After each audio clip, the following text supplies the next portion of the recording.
Chapter 13, Edward-1377, by Charles Oman. Shameful as the state of the realm had been under the rule of Edward of Carnarvon and his favourites, a yet more disgraceful depth was reached in the years of minority of his son.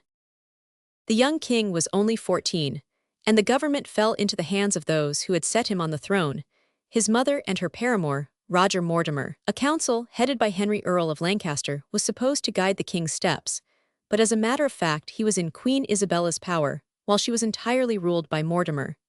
They were surrounded by a guard of 180 knights, and acted as they pleased in all things. It was only gradually that the nation realized the state of affairs, for the murder of Edward II was long kept concealed, and the relations of the Queen and Mortimer were not at first generally known. The first blow to the new government was the renewal of the Scottish War. In 1328, Robert Bruce broke the truce that he had made 6 years before.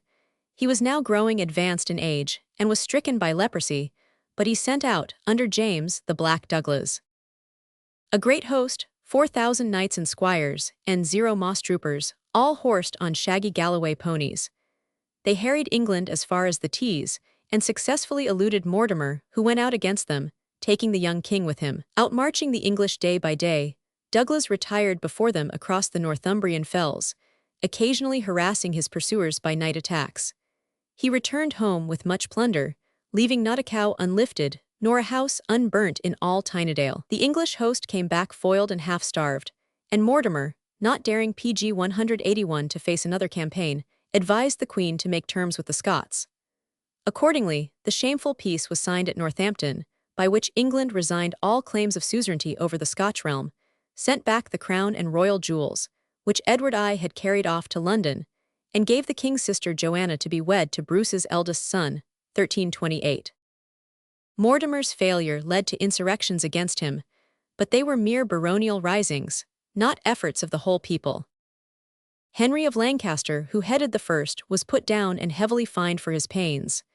Edmund, Earl of Kent, then took up the same plan, announcing that he would free his half-brother Edward II, who, as he was persuaded, still survived, but he fell into Mortimer's hands and was beheaded. It was the young king himself who was destined to put an end to the misrule of his mother and her minion. When he reached the age of 18 and realized the shameful tutelage in which he was being held, he resolved to free himself from it by force. While the court lay at Nottingham Castle in October 1330, he gathered a small band of trustworthy adherents, and at midnight entered the Queen's lodgings by a secret stair and seized Mortimer, in spite of his mother's tears and curses. The favourite was sent before his peers, tried, and executed. Isabella was relegated to honourable confinement at Castle Rising, where she lived for many years after. King Edward now himself assumed the reins of government.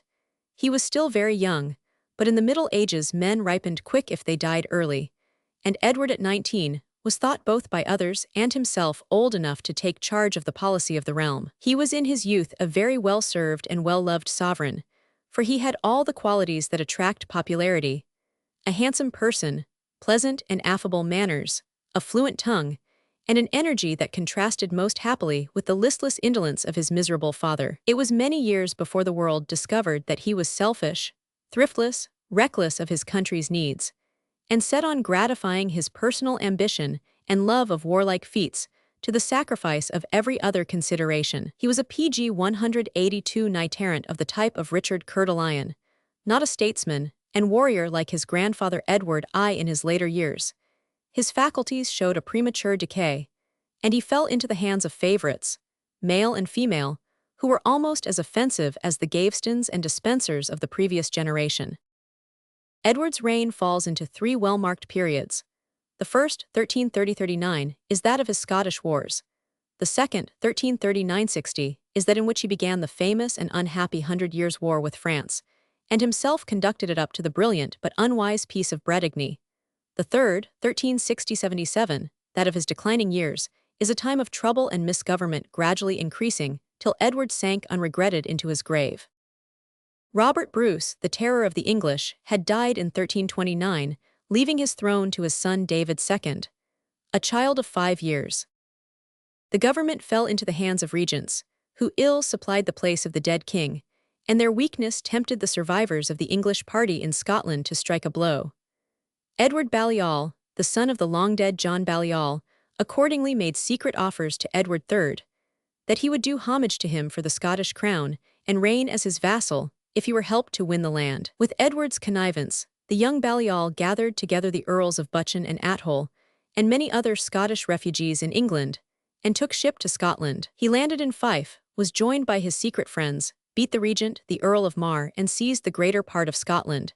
He was crowned at Scone and forced the young David Bruce to flee oversea to France to save his life. But soon the national party rose against Balliol, expelled him, and chased him back to England.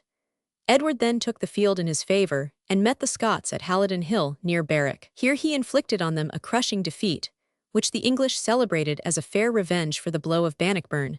For the regent Archibald Douglas, 4 earls, and many thousand men were left on the field. They fell mainly by the arrows of the English archery, for, having drawn themselves out on a hillside behind a marsh, they stood as a broad target for the bowmen, whom they were unable to reach. The intervening marshy ground prevented PG 183 their heavy columns of pikemen from advancing, and they were routed without even the chance of coming to handstrokes. July 1333. This victory made Edward Balliol King of Scotland for a second time. He did homage to his champion and ceded to him Tweedale and Half Lothian. But the crown won by English help sat uneasily on Balliol's brow. After several years of spasmodic fighting, he was finally driven out of his realm and took refuge again in England. This time he found less help, for Edward III was now plunged deep in schemes of another kind. 9 years of comparative quiet had done much to recover England from the misery it had known in the last reign. The baronage and people were serving the young king loyally, taxation had not yet been heavy, and the success of Halidon Hill had restored the nation's self-respect. Edward himself was flushed by victory and burning for fresh adventures. Hence it came that, neglecting the nearer but less showy task of restoring the English suzerainty over Scotland, he turned to wars oversea. One of the usual frontier quarrels between French and Gascons had broken out in 1337 on the borders of Aquitaine. In consequence, Philip Roman VI of France had, like so many of his predecessors, taken measures to support Edward's Scottish enemies and given shelter to the exiled boy-king David Bruce. War between England and France was probably inevitable, but Edward chose to make it a life-and-death struggle by laying claim to the throne of France and branding Philip Roman VI as a usurper. The question of the French succession dated from some years back. In 1328 died Edward's uncle, King Charles IV, the last of the direct male descendants of Philip IV. The problem then cropped up for the first time whether the French crown could descend to females, or whether the next male heir must be chosen, although he was but the cousin of the late king. The peers of France adjudged that by the Salic law, an old custom ascribed to the ancient Franks, only male descent counted in tracing claims to the throne. Accordingly, they adjudged the kingdom to Philip of Valois, who was crowned as Philip VI. Edward, as own nephew PG 184 through his mother to Charles IV, had protested at the time, but he had practically withdrawn his protest by doing homage to Philip for the Duchy of Aquitaine, and thereby acknowledging the justice of the award. The French succession, 1337. Now, in 1337, Edward began to think of reviving his dormant pretensions to the French crown, though they had 2 fatal defects. The first was that there had never been any precedent in France for a claim through the female line. The second was that, even if such descents could be counted, one of his mother's brothers had left a daughter, the Queen of Navarre, and the son of that princess had a better female claim than Edward himself. The only way in which this defect could be ignored was by pleading, like Bruce in 1292, that Edward was a generation nearer to the old royal stock than his cousin, Charles, King of Navarre. On this rather futile plea, Edward laid solemn claim to the French crown and declared Philip of Valois a usurper. Perhaps there may be truth in the story which tells that he did not do so from any strong belief in his own theory, but because the Flemings, vassals to the French crown, had declared that they could not aid him, though willing to do so, on account of oaths of fealty sworn to the King of France. If Edward claimed to be king himself, they said, their allegiance and help would be due to PG 185 him. Whether the tale be true or not, he at any rate made the claim. In reliance on the assistance of the Flemings, and of their neighbours the Dukes of Brabant and Holland, and with the countenance of the Emperor, Louis of Bavaria, King Edward determined to land in the Low Countries and attack France from the north. He called out great bodies of soldiery, and took advantage of the devotion that the nation felt for him to raise illegal taxes for their pay. Violating his grandfather's engagements, he took a tallage from the towns and levied a maltolt or extra customs duty on the export of wool. In the excitement of the moment, little opposition was made to these high-handed measures. But Edward's campaign against France proved utterly unsuccessful. His Netherland allies were of little use to him. King Philip refused to risk a battle in the field, and an attack on Cambrai was defeated. Edward had to return to England to raise more money. While at home, he heard that a great French fleet had been collected for the conquest of Flanders and a subsequent attack on England. Hastily raising all the ships he could gather from London and the Cinque Ports, the king set sail to seek the enemy. He found them in harbour at the Flemish port of Sluys, and there brought them to action. They had chained their ships in 3 lines and built up barricades upon them, but by pretending to fly, Edward induced them to cast loose and follow him, and when they had got out to sea, turned and attacked. The English archery swept the enemy's decks, and then the king and his knights clambered up, and boarded vessel after vessel, till well nigh the whole French fleet was taken. 1340. No such glorious day had been seen since Hubert de Burgh won the battle off Dover 120 years before. The victory of Sluys freed England from the danger of invasion, but did nothing more. For when the king landed in Flanders, and pushed forward against France, he again failed to break through the line of strong towns that guarded Philip's frontier, and had to return home foiled. On coming to England, he fell into a bitter strife with his parliament, who were far from contented with the repeated checks in Flanders. Edward began by charging his failure on pg 186 his ministers, and dismissed them all, from the Chancellor and the Archbishop of Canterbury downwards, accusing them of having misappropriated the taxes. He announced that he would bring them to trial, and appointed a special commission for the purpose.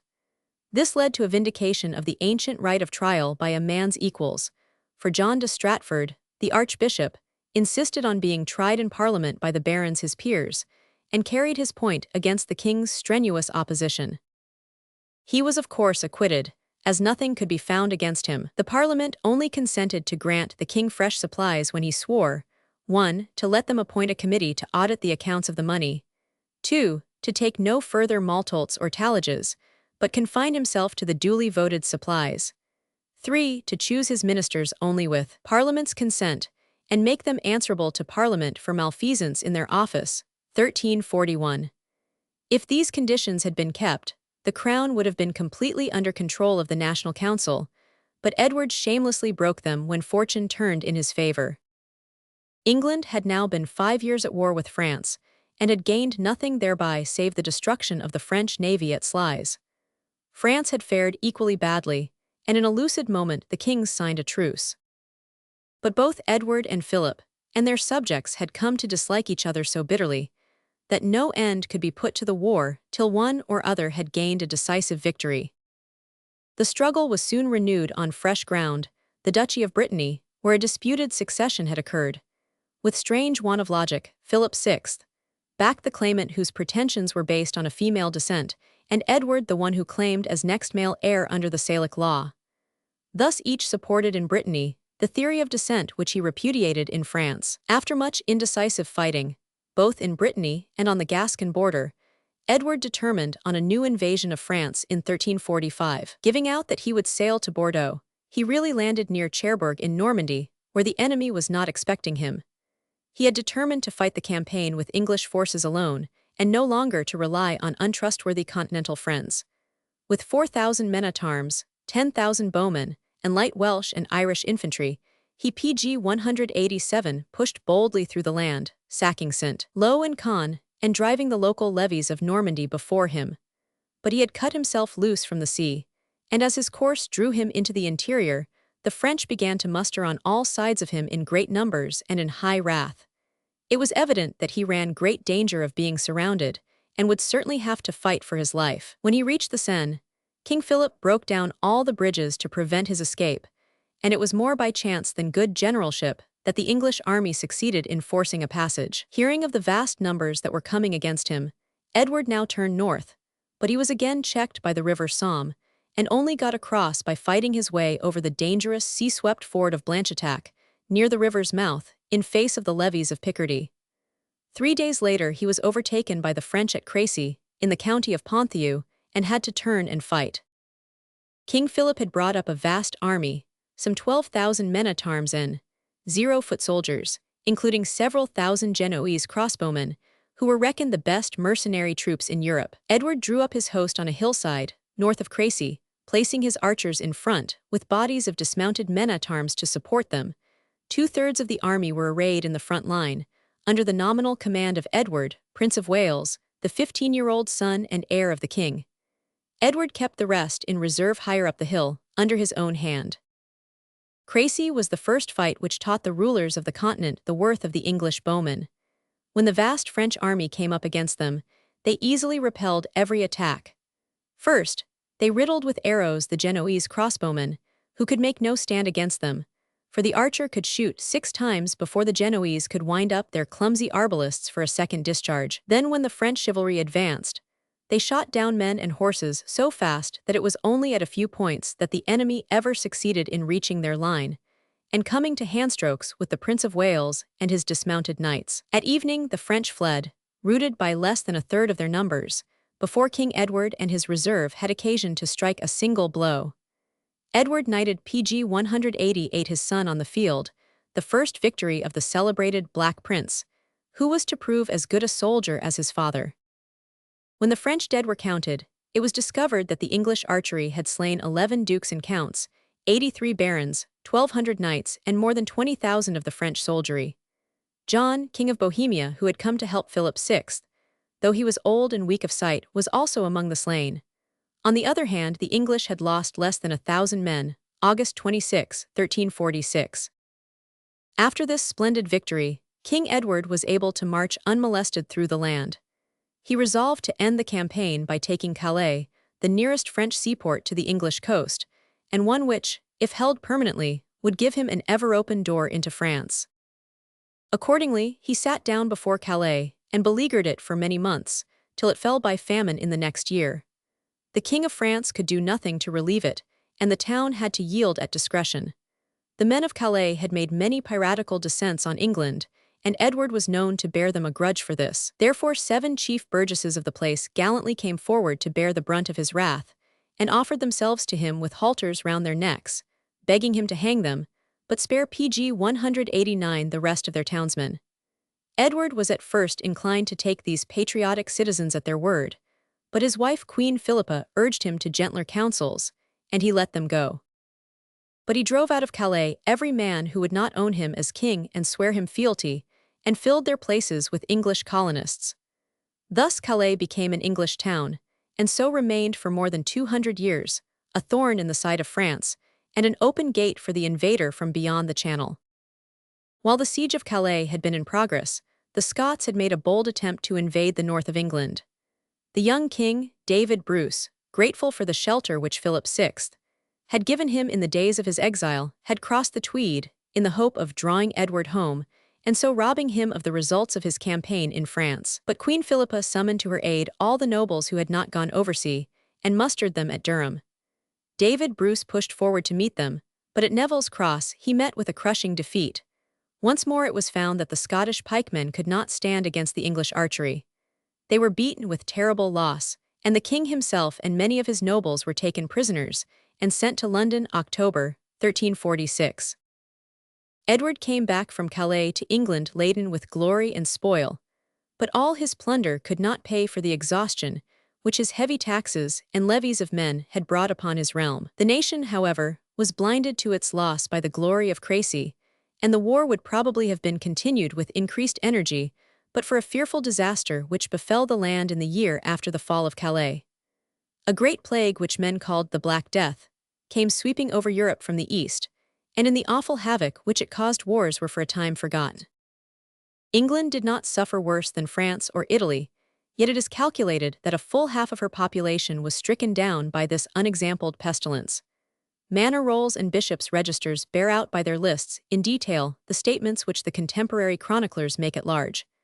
We note that in this unhappy year, 1348-9, many parishes had 3, and some 4 successive vicars appointed to them in 9 months. We see how, in small villages of 300 or 400 inhabitants, 30 or PG 190-40 families, from their oldest to their youngest member, were swept away, so that their farms reverted to the lord of the land for want of heirs. We find monasteries in which every soul, from the prior to the youngest novice, died, so that the house was left entirely desolate. And thus we realize that the chroniclers are but telling us sober, unexaggerated facts, when they speak of this as a pestilence, such as none had ever seen before, and none is ever like to see again. It seems to have been an eruptive form of that Oriental plague, which still lingers in Syria and the valley of the Euphrates. It began with great boils breaking out on the groin or under the armpits, culminated in sharp fever and violent retching, and generally carried off its victims within 2 days. It is probable that England did not recover the loss of population which it now sustained for a couple of centuries. But if the nation was dreadfully thinned, the results of the plague were not all in the direction of evil. It certainly raised the position of the lower classes by making labor more scarce, and therefore more valuable. The surviving agricultural laborers were able to demand much higher wages than before, and it was in vain that Parliament, by the foolish Statute of Laborers, 1349, tried to prescribe a maximum rate of wages for them, and to prevent employers giving more. Legislation is unable to prevent the necessary working of the laws of political economy, and in spite of the statute, the peasant got his advantage. About the time of the outbreak of the Black Death, the kings of England and France had signed a truce, being moved to turn their thoughts far from war by the terrible havoc that was going on around them. It was 6 years before they and their peoples could find heart to forget the plague, and once more resumed their reckless struggle. In 1355, Edward made proposals for a definitive peace to King John. Philip VI had died in 1350, on the terms that he should give up his claims to the French crown, but receive Aquitaine free from all burden of homage to the King of France as suzerain. John refused this reasonable offer, and Edward recommenced his attacks on France. He himself landed at Calais and invaded Picardy, but was ere long recalled home by the news that the Scots also had renewed the war, and were over the Tweed. Edward spent the summer in beating them PG 191 back, and cruelly ravaging the whole of Lothian. Meanwhile, his son, the Black Prince, now a young man of 25, started from Bordeaux and plundered the French province of Languedoc. In the following year, the Black Prince made a similar incursion into central France, and swept through the whole country from Limoges to Tours with a small army of 4,000 mounted men and archers. When he turned his face homeward, however, he found that King John with a host of 40,000 men had blocked his road, by getting between him and Bordeaux. Thus intercepted, Prince Edward posted himself on the hill of Maupertuis, near Poictiers, and took up a defensive position. It is probable that the French, with their vastly superior numbers, could have completely surrounded him and starved him into surrender without any need of fighting. But King John, a fierce and reckless prince with none of a general's ability, preferred to take the English by force of arms, and when they refused to surrender to him, prepared to storm their position. Edward's small army was drawn up behind a tall hedgerow and a ditch on the slope of a ridge, with the archers in front lining the hedgerow and the men-at-arms behind them. All the latter save 300 were dismounted, as at Crecy.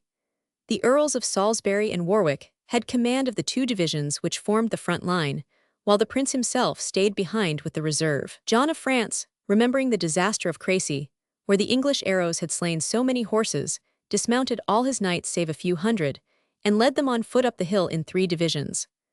Only a picked body of horsemen under the 2 marshals, 500 Audreham and Clermont, pushed forward in front, to endeavour to ride down the English archers, as the Scottish cavalry had done so successfully at Bannockburn. But whether on foot or on horse, the French made little way with their attack. The cavalry in advance were all shot down as they tried to push through gaps in the hedge. The first division of the dismounted knights then climbed the slope, but after severe fighting with the front line of the English, recoiled, unable to force their way over the ditch. They fell back onto the second line behind them, and put it into disorder before it could come near the PG 192 English. Seeing 2/3 of the French army in this plight, the Prince of Wales resolved to strike a bold blow. He brought up his reserve to the front, and bade his whole army charge downhill on to the huddled mass below them. His quick eye had caught the right moment, for the whole of the French van and second division fled right and left without fighting. Only King John, with the rear line of his army, stood firm. With this body, one more numerous than the whole of his own host, Prince Edward had a fierce fight in the valley, but the French were broken in spirit by the sight of the rout of their van, and gave way when they were charged in the flank by a small body of troops, whom Edward had detached to his right for that purpose. They all fled save the king and his young son Philip, who stood their ground for a long time with a small company of faithful vassals, and maintained the fight when all the rest had vanished. John's courageous obstinacy had the natural result. He, his son, and the faithful few about him were all surrounded and taken prisoners. When the English came to reckon up the results of the battle, they found that they had slain 2 dukes, 17 barons and knights and men-at-arms, pg 193, and taken captive a king, a prince, 13 counts, 15 barons and knights and men-at-arms. Their own loss did not reach 300 men. September 19, 1356. Edward returned in triumph to Bordeaux, and afterwards crossed to England, to present his all-important prisoner to the king his father.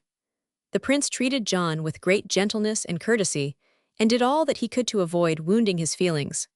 Nevertheless, he saw that in the pressure that could be brought to bear upon his captive, lay the best hope of winning an honorable and profitable peace from the French. John chafed bitterly at his detention in custody, and got little consolation from finding himself in the company of his ally David, King of Scotland, who had been a prisoner in England for 10 years, ever since the Battle of Neville's Cross. The difficulty in negotiating a peace did not come from King John, but from the regency which replaced him at Paris. The French did not see why they should sign a humiliating treaty merely in order to deliver a harsh and not very popular king from confinement. But a series of disasters at last forced them to submit. The 3 years 1357–60 were almost the most miserable that France ever knew. The young Dauphin Charles, a mere lad, proved quite unable to keep order in the land. The barons did what they pleased. Hordes of disbanded mercenary soldiers, whom the government could not pay, roamed plundering over the countryside. The people of Paris broke out into sedition, under a bold citizen named Etienne Marcel, and put the Dauphin himself in durance for a time. Last and worst of all, the peasantry of central France, driven to despair by the general misery of the times, rose in rebellion against all constituted authority, slew every man of gentle blood that they could lay hands on, and roamed about in huge bands, burning castles and manors, and plundering towns and villages. The horrors of the Jacquerie, as this anarchic revolt was called, bid fair to destroy all government in France, and it was only by a desperate rally that those who had anything to lose succeeded in banding themselves together and crushing the insurgents. When France had suffered so bitterly from its foes within, pg 194 Edward of England took a great army across the Channel, and in 1359–60 wasted the whole land as far as Paris and Rheims. But as the French refused to meet him in the field, he won no battles, took few towns, and got little profit from his destructive raid. It was at this juncture that he and the Dauphin at last came to terms. To end the war, the French were ready to grant whatever conditions Edward chose to exact. He asked for a ransom of 3 million gold crowns for the person of King John, and for the whole of the Duchy of Aquitaine, as Duchess Eleanor had held it in 1154. In return, he would give up his claim on the crown of France, and be content to be independent Duke of Aquitaine only. So all the lands in southern France which John and Henry III had lost, Poitou, Saintonge, Périgord, Limoges, Quercy, and the rest, were restored to the Plantagenets after being 150 years in French hands. Calais and Ponthieu in the north were also formally ceded to King Edward by this celebrated Treaty of Bretigny, May 1360. It appeared for a moment as if a permanent peace between pg 195 England and France had been established.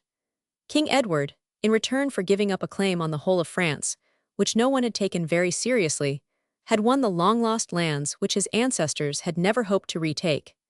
He had also made an advantageous peace with Scotland, releasing King David for a ransom of 90,000 marks, and the fortresses of Berwick and Roxburgh. Edward's fortune was now at its highest, and his reign promised to have a prosperous and peaceful end. He had reached the age of 50, and was surrounded by a band of sons who should have been the strength of his old age. Edward the Black Prince he made Duke of Aquitaine. Lionel of Clarence, his second son, was married to the heiress of the great Irish family of de Burgh. John of Gaunt, the third son, was wedded to the heiress of Lancaster, Thomas of Woodstock, his fifth son, to one of the co-heiresses of the earldom of Hereford. Thus he trusted to identify by intermarriage the interests of the royal house and the greater baronage, not seeing that there was as much probability of his younger sons becoming leaders of baronial factions as of the barons forgetting their old jealousy of the royal house. Meanwhile, however, things went fairly well for some years after the Peace of Bretigny. In spite of the vast expenditure of money on the war, and in spite of the ravages of the Black Death, the country was in many ways prosperous. England had enjoyed internal quiet for 30 years. Her commerce with Flanders and Gascony was developing. Her fleet, in spite of much piracy, was dominant in all the western seas.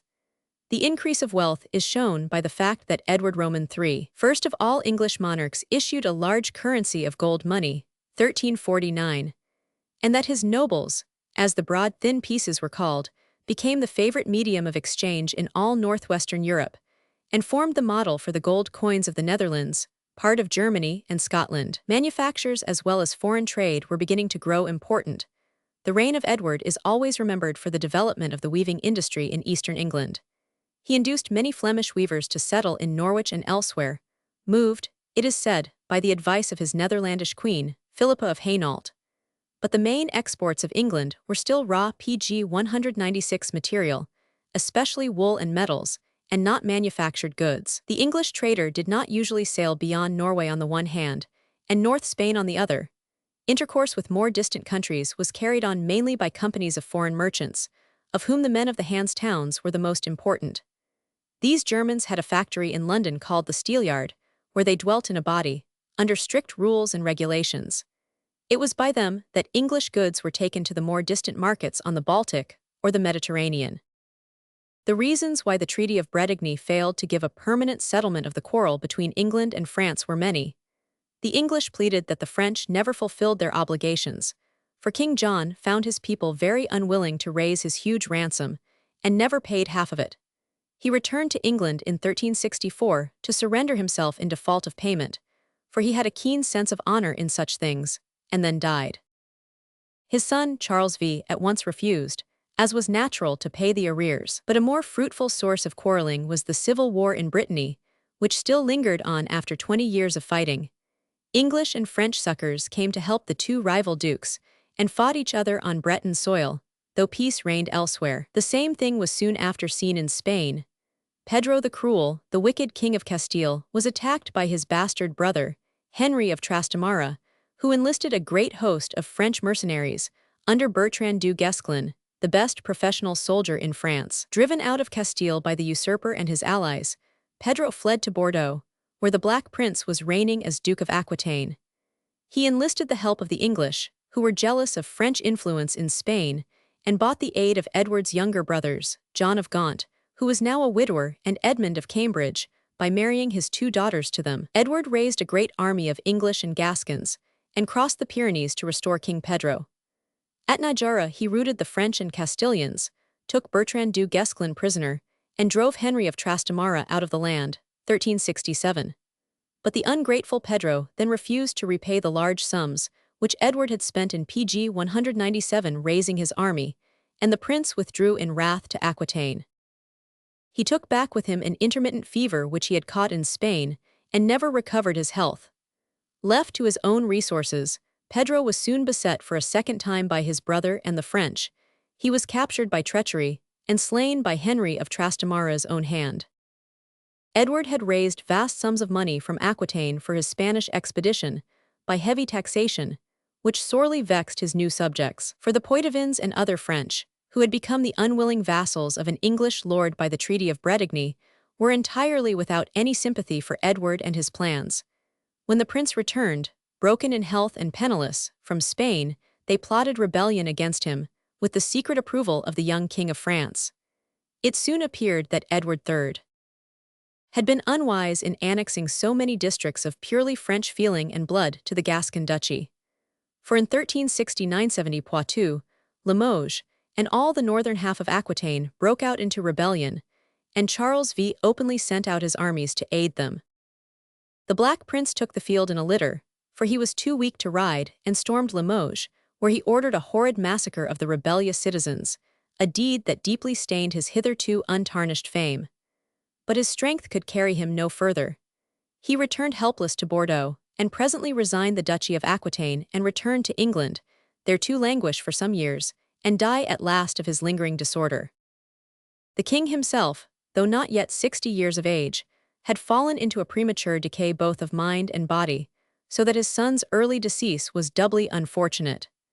After losing his excellent wife Queen Philippa in 1369, he had sunk into a deep depression, from which he only recovered to fall into the hands of unscrupulous favorites. In private he was governed by his chamberlain, Lord Latimer, and by a lady named Alice Purrs, who had become his mistress. Both abused their influence to plunder his coffers and make market of his favor. The higher governance of the realm was mainly in the hands of John of Gaunt, the king's eldest surviving son, a selfish and headstrong prince, who made himself the head of the war party, and hoped to gather laurels that might vie with those of his elder brother, the Black Prince. The last 7 years of Edward's reign, 1370–77, were full of disasters abroad and discontent at home. In France, the successors of the Black Prince proved utterly unable to maintain their grasp on Aquitaine. Town by town and castle by castle, all the districts that had been won by the Treaty of Bretigny passed into the hands of King Charles V. His skillful general Bertrand du Guesclin won his way to success, without risking a single pitched battle with the invincible English archery. When John of Gaunt took a great host over to Calais in 1373, the French retired before him by their king's order, and shut themselves up behind stone walls, after sweeping the country bare of provisions. The Duke of Lancaster marched up to the gates of Paris, and then all through central France down to Bordeaux. But though he did much damage to the open country, he could not halt to besiege any great town for want of food, and finally reached Guyenne with an army half-starved and woefully reduced in numbers. Before King Edward was in his grave, his dominions in France had shrunk to a district far smaller than he had held before the 100 Years' War had commenced. Nothing was left save the ports of Bordeaux and Bayonne, with the strip of Gascon coast between them. In the north, however, the all-important fortress of Calais was firmly and successfully maintained. Meanwhile, there was bitter strife in Parliament at home, for ill success without always brings on discontent within.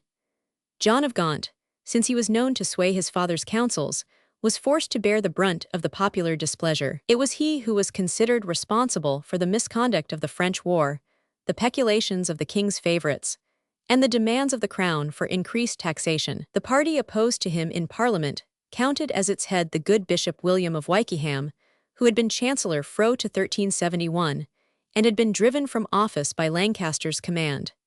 He was supported by the clergy, and by most of the knights of the shires, who formed the more important half of the House of Commons. It was probably the fact that the clergy were unanimously set against him that led John of Gaunt to seek allies for himself by giving countenance to an attack on the Church, which was just then PG 199 beginning to develop. This was the anti-papal movement of the Lollards, or Wycliffites, as they were called after their leader John Wycliffe, the morning star of the Reformation. The state of the papacy and of the Church at large was at this moment very scandalous. The Pope was living no more at Rome, but at Avignon, under the shadow of the French king, and the power of the papacy was being shamelessly misused for French objects. England had never loved the papal influence, and had still less reason to love it when it was employed for the benefit of her political enemies. The tale of the simony, corruption, and evil living of the papal court had gone forth all over Europe, and provoked even more wrath in England than elsewhere. The English Church itself was far from blameless. There were bishops who were mere statesmen and warriors, and neglected their diocesan work. There were secular clergy who never saw their parishes, and monasteries where religion and sound learning were less regarded than wealth and high living. It was especially the great wealth of the monasteries, and the small profit that it brought the nation, which provoked popular comment. Since the days of the Statute of Mortimer, the spirit of the times was changed, and benefactors who desired to leave a good work behind them founded and endowed schools and colleges, and not abbeys as of old. It was John Wycliffe, an Oxford Doctor of Divinity, and sometime Master of Balliol College, who gave voice to the popular discontent with the state of the papacy and the national church. He taught that the popes claimed to be God's vicegerent on earth, and to guide the consciences of all men was a blasphemous usurpation, because each individual was responsible to heaven for his own acts and thoughts. All men, he said in feudal phraseology, are tenants-in-chief under God, and hold from him all that they are and possess. The Pope claims to be our mean lord, and to interfere between us and our divine suzerain, and therein he grievously errs. Wycliffe also held that the Church was far too rich. He thought that her virtue was oppressed by the load of wealth, and advocated a return to apostolic poverty, in which the clergy should surrender the greater part of their enormous endowments. At a later date, he developed doubts on the real presence and other leading doctrines of the medieval Church, but it was mainly as a PG 200 denouncer of the power of the papacy and the riches and luxury of the clergy that he became known. John of Gaunt's object in favoring Wycliffe was purely political. With the reformer's religious views, he can have had little sympathy, but he wished to turn the seething discontent of England into the channel of an attack on the Church, and to keep it from his own doors. For the last 20 years, legislation against ecclesiastical grievances had been not infrequent. In 1351, the Statute of Provisors had prohibited the Pope from giving away English benefices to his favorites. In 1353, the first Statute of Praemunire had forbidden English litigants to transfer their disputes to the church courts abroad. Duke John's attempt to distract the attention of the nation to the reform of matters ecclesiastic was partly successful. We find many proposals in Parliament to strip the Church of part of her overgrown endowments and utilize them for the service of the state. On this point, clerk and layman had many a bitter wrangle, but Lancaster could not altogether keep the storm from beating on himself and his father. In 1376, the good Parliament impeached Latimer and Neville, Edward's favourites and ministers, and removed and fined them. Alice Perrers, the old king's mistress, was at the same time banished. In the following year, Lancaster reasserted himself, packed a parliament with his supporters, and cancelled the condemnation of Latimer, Neville, and Alice Perrers.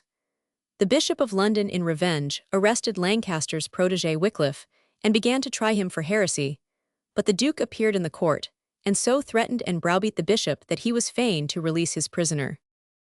But new complications were now at hand. The aspect of affairs was suddenly changed by the death of the old king on January 2, 1377, and political affairs took a new complexion on the accession of his young grandson, Richard II, the only surviving child of the Black Prince. Descendants of Edward III.